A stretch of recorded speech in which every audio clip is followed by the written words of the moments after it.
In case you haven't noticed, South Africa's been left behind, and that's simply a result of the ANC's failure. And today we're dealing with a defining question for our country and its future. How did a country with everything going for it end up falling behind almost every other country in the world? And the answer is not complicated, it's not mysterious, and it's not the legacy of apartheid, or global headwinds, or bad luck. It is the African National Congress, entirely to blame. For the last 15 years, in particular, the ANC has failed all South Africans through ideological delusion, destructive cadre deployment, industrial-scale corruption, and staggering incompetence across the state. Let's go through this slowly because facts matter. Let's start with the economic reality on falling behind the world.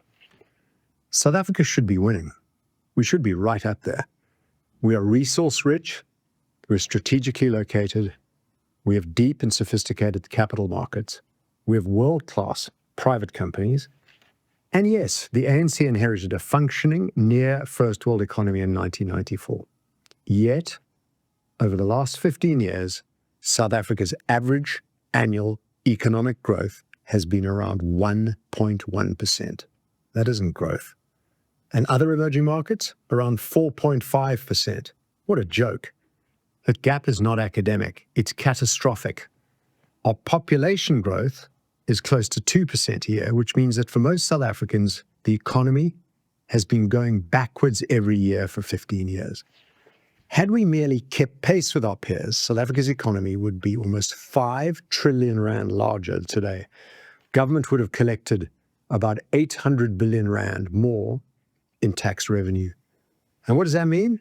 That means schools, hospitals, infrastructure, jobs, and opportunity. Gone. Instead, what has the ANC delivered? Stagnation and decline. And it isn't because we lack potential. It's because we're governed by people who do not understand how economies work or how to grow an economy. 2, let's talk about an outdated ideology running a modern economy. It's basically failed ideas. One of the ANC's greatest failures is ideological. Cadre, I hope you're listening. The party is stuck in the past. It governs a 21st century service-driven economy using 20th century socialist dumbass thinking. Redistribution without growth. Control instead of competition. Regulation instead of innovation. Economists have been warning about this for years. You cannot redistribute wealth you do not create. You cannot regulate your way to prosperity, and you cannot scare investors and expect jobs to suddenly appear. Policy choices shape economies, and when policymakers do not understand productivity like the ANC doesn't, or investment, or incentives, stagnation is guaranteed, and that's what we've got. When people like Cadre and Fikile Mbalula are entrusted with complex portfolios and ministries, failure is not surprising. It's inevitable. They're not smart enough. And as Milton Friedman once said, one of the greatest mistakes is to judge policies by their intentions rather than by their results. And the results are in, and they are devastating. 3, corruption and mismanagement. The real price of looting. If ideology was the first cancer, corruption is the metastasizing of it. ANC corruption is no longer anecdotal. It's systemic, it's documented, and it's proven. Read the Zondo report. I mean, everything's in there, and the names. Billions of rand have been stolen, wasted, or burned through tender fraud, through bailouts of bankrupt SOEs, through politically connected looting by the ANC.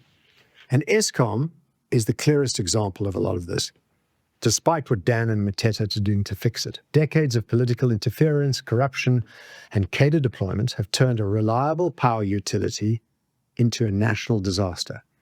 And load shedding is not a technical problem, it's a governance failure. Municipalities are collapsing, water systems are failing, roads are crumbling.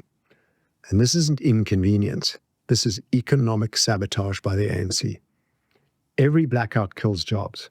Every stolen rand reduces growth, and every failed institution drives investment away. And 4, let's look at cadre deployment, Loyalty over competence. Cyril, you're to blame here, big time. Cadre deployment may be the most destructive ANC policy of all, ahead of BEE and EWC. It is the deliberate replacement of competence with loyalty, of expertise with ideology, and of professionals with party obedience. And the goal was simple: capture the state. The result? Pretty predictable. We've had institutional collapse, hollowed out capacity, permanent dysfunction. Critical services like electricity, transport, water, ports are run by politically connected individuals who don't have the skills or the brain power. No serious country operates like this. Not one. Iran and Venezuela use similar systems to the ANC. That should tell you everything. Cyril, you learned it from your brother Maduro. And when loyalty matters more than competence, failure becomes policy. 5, let's look at policy chaos and collapsing confidence. Investment doesn't happen in chaos. Business needs certainty. Business needs predictable rules, and they need institutions they can trust. South Africa offers nothing of this. Used to, doesn't anymore. And policy shifts without warning. Regulation is ideological, and property rights are constantly questioned. And as a result, what does that mean? Foreign investors look elsewhere. They don't have to invest in South Africa, and local businesses hold back. Corporates sit on their cash. South African companies, on that note, are sitting on nearly 2 trillion rand in cash, money they refuse to invest locally, and you can't blame them. And that's not fear. That's rational behavior. So this isn't theoretical. Low growth means mass unemployment, falling living standards, a shrinking tax base, broken public services, rising anger and despair. South Africans today, if you look at it, are poorer than they were 15 years ago. That is an embarrassment. Young people see no future in the country or can't get jobs, and trust in institutions has collapsed. That isn't transformation. That's regression. And what does this all mean? What it means is that the ANC's record can be summarized factually and brutally. It's an ideology that has failed to adapt to reality. Cadre deployment has destroyed institutions. ANC corruption has drained the state. ANC policy instability has scared off investment.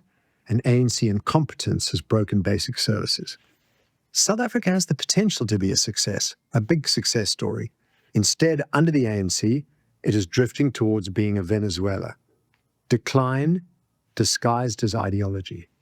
As Margaret Thatcher, a hero of mine, warned, the problem with socialism is you eventually run out of other people's money. South Africans deserve better than stagnation, better than chaos, better than excuses. For this country to thrive, we need, simply put, merit over loyalty, growth over ideology, and accountability over slogans, leadership over looting. And the last 15 years has made a lesson pretty clear. Nothing changes until the ANC goes. Footsack ANC.